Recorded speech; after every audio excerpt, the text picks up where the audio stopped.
I still remember the exact moment my life started falling apart. I just didn't realize it yet. It was a random Tuesday night. Nothing special. I was sitting on the couch, scrolling through my phone while she, Lena, was in the kitchen humming to herself like everything was perfect. And honestly, it was. We had been together for 3 years, lived together for almost 1. We had routines, small, boring, comforting routines. Morning coffee together, late-night movies, arguing over what to order, then getting the same thing anyway. She used to say, "You're my home." I believed her. That night, she came over with 2 mugs of coffee and sat beside me, leaned her head on my shoulder. "Hey," she said softly, "you ever think about where we'll be in 5 years?" I laughed. Hopefully not still arguing about what to eat. She smiled, but there was something off. Subtle, but there. "I'm serious," she said. "Like marriage, kids, that kind of stuff."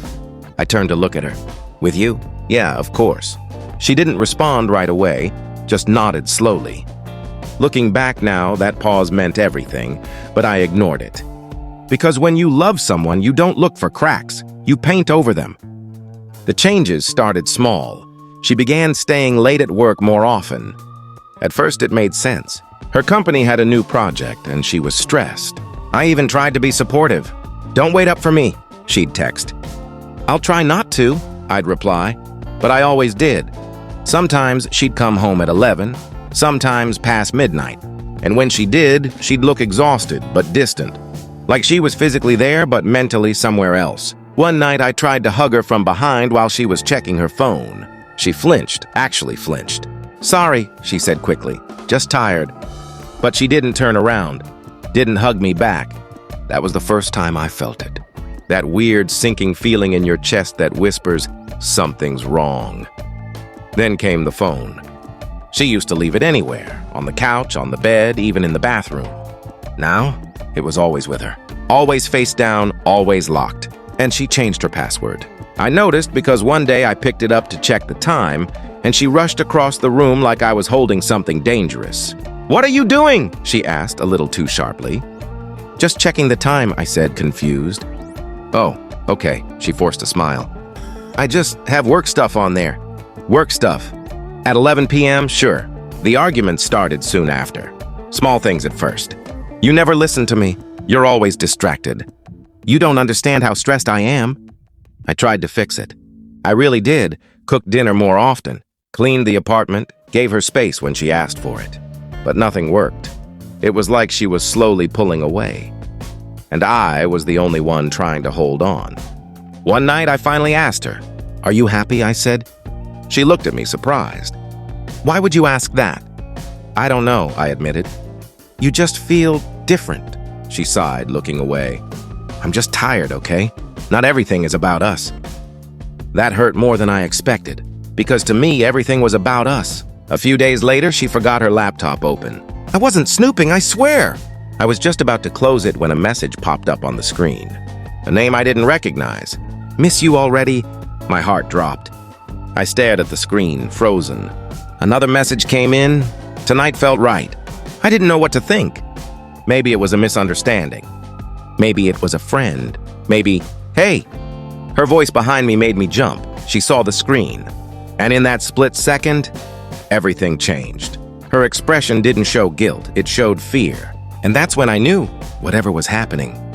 I wasn't supposed to find out, but I already had. And I had no idea how much worse it was about to get. After that night, nothing felt real anymore. It was like I was living in the same apartment with the same person, but everything had shifted just slightly out of place. Like a picture frame hanging crooked. You can't ignore it no matter how hard you try. She closed the laptop quickly and forced a laugh. "It's just a coworker," she said. "We're working late on a project." Coworkers say, "Tonight felt right now?" I asked quietly. She rolled her eyes. "You're overthinking it." That word, overthinking, became her shield. Every time I questioned something, I was overthinking. Every time I felt hurt, I was too sensitive.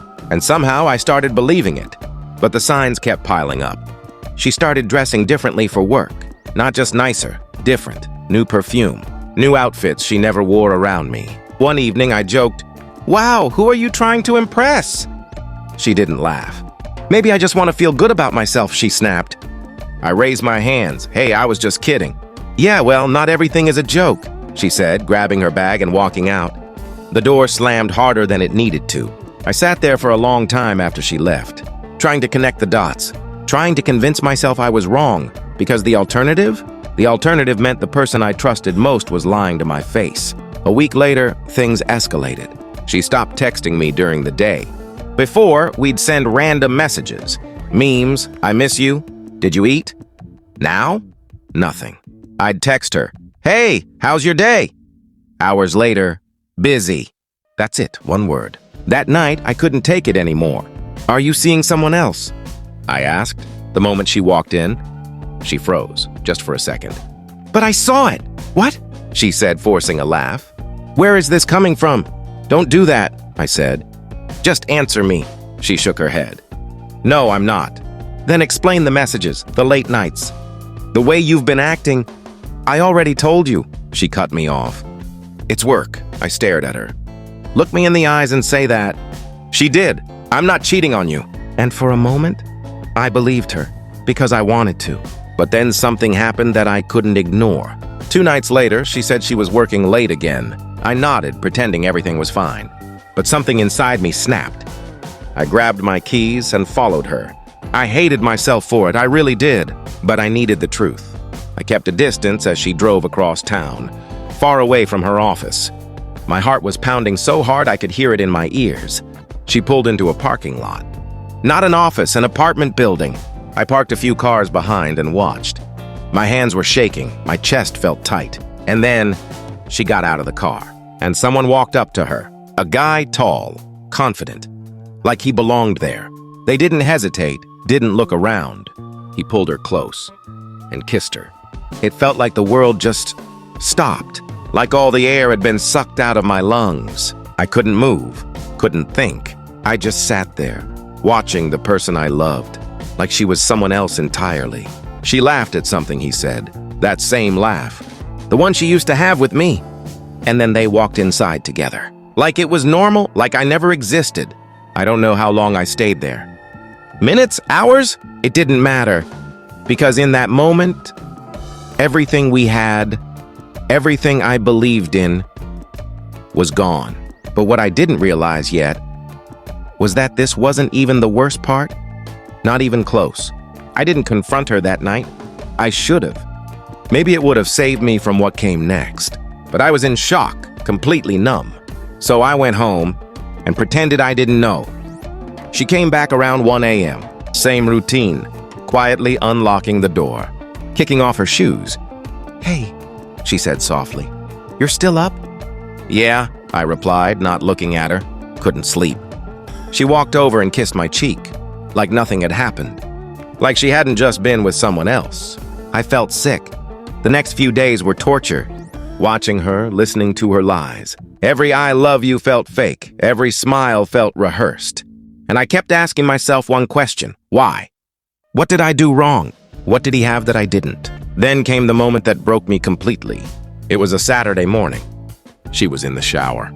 Her phone buzzed on the nightstand. I stared at it for a long time. Then I picked it up. I know it was wrong, but at that point, I needed answers. Her password, it wasn't hard. She had changed it, but not enough. It was still something I could guess, and when it unlocked, I wish it hadn't. Messages, dozens of them. With him, scrolling back days, weeks, maybe even months. Pictures, plans, jokes, things she used to say to me. Now she was saying them to him. And then I saw it, a message that made my stomach drop. I'm going to end things soon. I just need to figure out how. My chest tightened. End things? With me? I kept scrolling. And then I found something worse. Much worse. She had been telling him things about me. Personal things, private conversations, even twisting them, making me sound like a bad person, like I was controlling, distant, cold. Things that weren't true. And then I saw the final message. The one that changed everything. Once I move out, it'll be like he was never even there. I don't think I've ever felt pain like that before. Not anger, not jealousy. Just emptiness.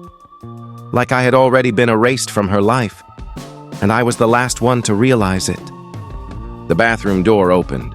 I quickly locked the phone and put it back. She walked out, drying her hair. "Morning," she smiled. I looked at her.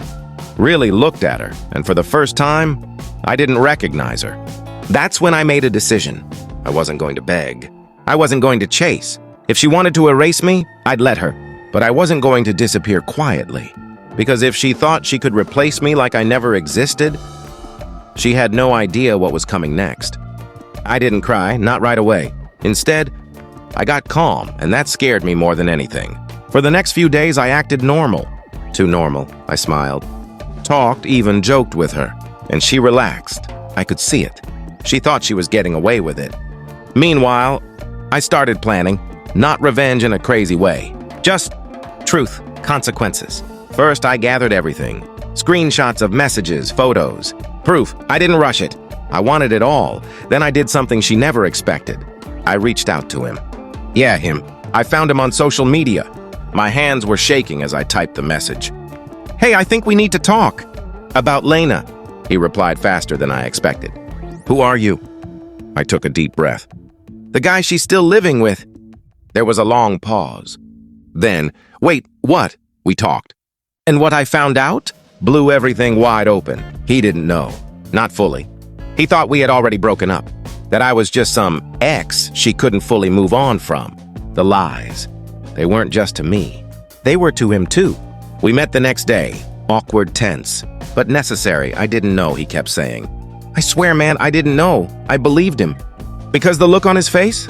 It was the same one I had a few days ago. We compared messages, stories, timelines, and everything started to make sense. She wasn't just cheating. She was living two completely different lives. That's when we decided something. Not revenge, not drama. Just truth. We were going to confront her, together, and she had no idea. The confrontation happened on a Sunday. I told her we needed to talk. She looked nervous. Maybe she sensed something. We sat in the living room.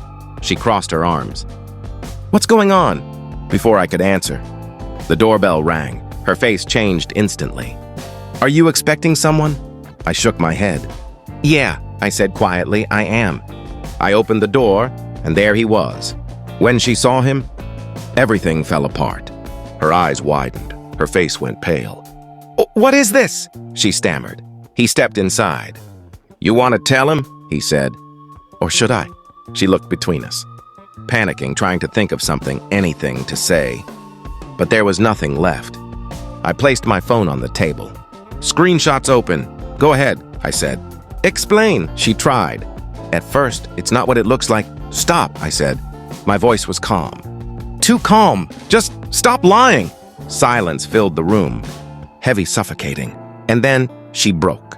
Tears, excuses. I didn't mean for it to happen. I was confused. I didn't want to hurt you.